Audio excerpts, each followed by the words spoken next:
pink. Think pink when you shop for summer clothes. Think pink if you want that kelp that shows. Red is dead, blue is through, green's obscene, brown's taboo, and there is not the slightest excuse for plum abuse or chartreuse. Welcome, gorgeous. I'm actually ducking down here so that I'm not actually in the shade. If I sit back here, I think you lose me a bit. I have to work out what time of day it's actually best to talk to you. I'm back home. I think I promised last time that I would give you a vlog from Venice Beach in Los Angeles, but unfortunately for us, by the time we sort of got there, I couldn't really find a place that was quiet enough, and I didn't really get an opportunity to be able to put something together. And I'm probably glad I didn't. I came back home earlier this week and I've gone back to work, and I think one of the consistent messages that I've actually had with clients this week is actually about a sense of spiritual connection and what that means for people. I think we often talk about our sense of moral compass or our sense of being. I think the amazing thing for me about being in the United States is that there's quite a strong connection within the society as a whole about their connection to God and what that means to them. Not that I have that kind of perspective on life for myself, but I think a spiritual connection of some form is actually really important. These days I do a lot of yoga, and part of the reason that I've done a lot of yoga and connected with that part of myself, I suppose, and being able to work through yoga as a form probably has a lot to do with the fact that yoga is very open and all-encompassing, and I would say not judgmental in any way.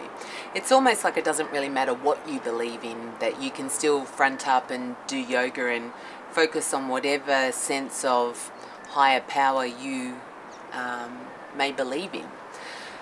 I was speaking to a client earlier in the week about the fact that she'd come from a different culture. She'd grown up with one parent Chinese, one parent Indian, and actually born into a different Asian culture and grown up in Malaysia.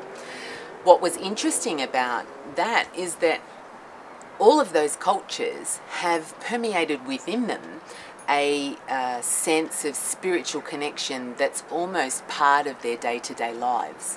One of the things that I find really interesting about the ancient cultures, if we look at China and India, is that they both, more than 5,000 years ago, have developed a sense of what's important around four main areas. The first being the order of things. So in Chinese tradition, it comes out as feng shui. In Indian tradition or Vedic tradition, it comes out as vastu. They are both actually about how things should be in the world, from everything to where you position sort of furniture and belongings to architecture and design. And they're kind of similar in the way that they approach it. Then comes along Chinese medicine or Ayurvedic medicine.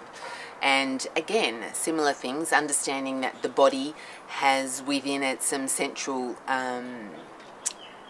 what we would call in Western society or Western medicine, nodes within the body. Indian culture calls them chakras.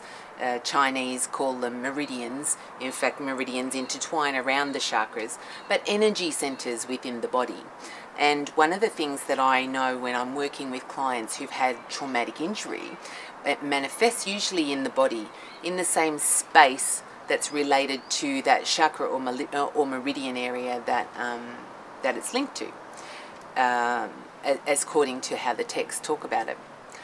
The third thing that they all have in common is a focus on physical movement. So in Chinese tradition it's Tai Chi, in Indian tradition it's yoga, or more importantly, yoga actually is probably broader than just what a lot of people know, which is the postures within yoga.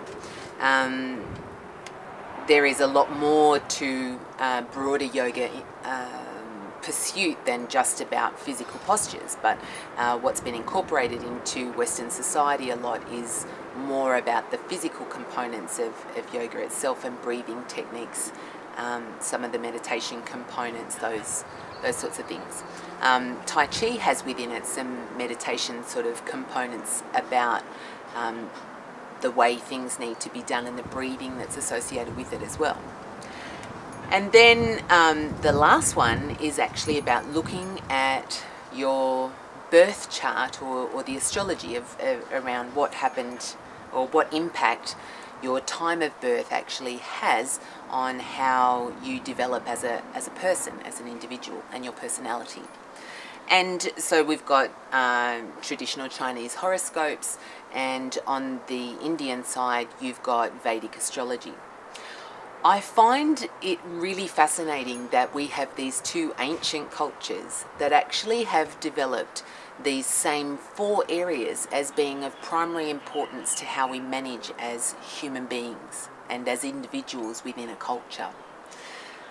But what's very strong in all of that, across Indian tradition, across Asian cultures, still permeates this sense of spirit somehow, in the way that the culture actually operates on a day-to-day basis.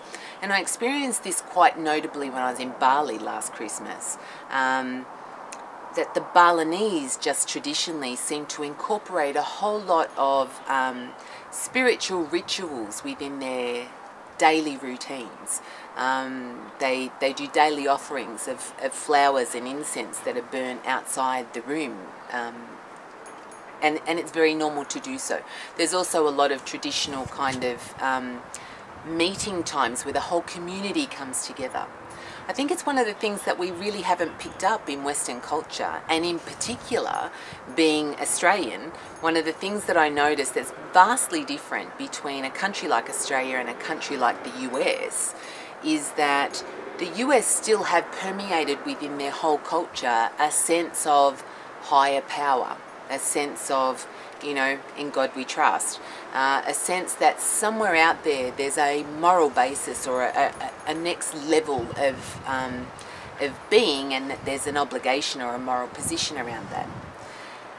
And it really struck me that probably within Australia we don't tend to have that same sense of connection or belonging. We're not raised with it traditionally within our culture. It's not of great importance to a lot of people, and yet there's still a general sense of moral being and a sense of social connection that is very important within this culture, a sense that, you know, you support each other when the chips are down. And I started to think about why that might be. Even if we go back to our traditional owners, to the Indigenous peoples of Australia, their connection to spirit was often around their connection to their land. And when white settlers came into this country, they completely dispossessed them of their land. And I think that really had a strong impact on their ability to maintain a sense of spiritual connection within the culture. Then, you know, a couple of hundred years of trying to eradicate the culture completely probably did a whole lot more damage to any sense of spiritual connection that culture had within it. But even to the white settlers that came to Australia, a lot of people came as convicts, and even then when we had free settlers, I don't think, even though a sense of religion was certainly brought into this country, I don't think that the people who you know, grew up in Australia developed or adopted the same sense of spiritual connection. And I often think that that has an impact, that our ability to feel that there's something greater than just the individual is actually very important for us to be able to connect to. There's a guy called Dennis Genpo Merzel I often refer to a lot. He wrote a book called Big Mind, Big Heart, and I'll put a link to an audio of an interview that he did along with this blog, so that you can have a listen to how he talks about how really within the world we're completely intertwined and connected with each other. That when we think about big mind, and we can get ourselves into that state of thinking about what big mind would actually look like, that in fact big mind is an intellectual understanding that as a global community we are all in touch with each other at an intellectual level, and that decisions that we make about how we manage the planet and how we treat each other really needs to be elevated to that higher level, so that we can understand the decisions that we make and the things that we do on a day-to-day basis not only impact us as individuals, not only impact those people in our immediate vicinity, our families and friends, but in fact we are universally connected at a higher level. And the same with Big Heart. If you think about what Big Heart is, Big Heart really talks about our connection to the rest of the world as a global community, but our love for each other and the importance of us being able to connect and actually care about each other. And if we were all able to do that, Dennis Genpo Merzel is a Zen master. That sense of connection would really bring with it some great potential for universal or global change. So that's my little musing for this week. I hope that was of some interest to you. I find that when I start thinking about all aspects of life, and let's face it, when I talk about defining your inner diva, that's what we're really trying to do, that the sense of spiritual connection, whatever that means for you, is actually quite important. Okay, have a great week. I'll see you soon. Pink for cheeks and pink at your lips, pink for shirts and all of your slips, just a touch of pink at your knees, and if you please, what? Pink chemise.